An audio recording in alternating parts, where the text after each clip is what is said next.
ఇప్పుడు ఇలా చూసుకుంటే రోజుకి 24 గంటలు అమెరికా అయినా, ఆస్ట్రేలియా అయినా, ఆఫ్రికా అయినా, ఇండియా అయినా సరిగ్గా 12 గంటల పగలు, 12 గంటల రాత్రి ఉంటే బ్యాలెన్స్.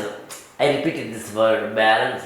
మామూలుగా మన కాలాలు 3: వర్షాకాలం, శీతాకాలం, వేసవి కాలం. 3 కాలాలు అంటే 3, 4, 12 నెలలు.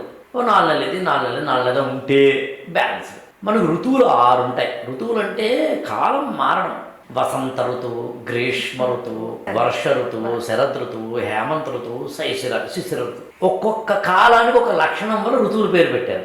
మొత్తం నేచర్ ఎప్పుడు కూడా 6 రకాలైన ఈక్వేషన్స్ మారుతుంది, అంటే 6 రకాల దశలు మారుతుంది. మనిషి కూడా అంతే. అంటే మనిషి 6 కాదు, అది వేరే కదా, మళ్ళీ డిబేట్ అబద్ధం చెప్పట్లేదు. మనిషి కూడా కొన్ని దశలు ఉంటాయి. ఇప్పుడు నాకు 51 సంవత్సరాలు, నేను ఒక దశలో ఉన్నాను. ఇప్పుడు నేను 20 ఏళ్ళ కదా ఈ దశ కాదు, 10 ఏళ్ళ తర్వాత ఈ దశ ఉండదు. మన బాడీలో మాత్రం మారవా, హార్మోన్స్ మారుతాయి కదా. ఒక స్టేజ్ వచ్చిన తర్వాత కొన్ని ఉంటాయి, కొన్ని పోతాయి బాడీలోంచి. Menopause better example for the women being అనుకున్నప్పుడు ఆ మొత్తం ప్రకృతి ఎప్పుడు కూడా 6 రకాలైన ఈక్వేషన్తో ఉంటుంది, అంటే 6 ఋతువుల కాలచక్రం.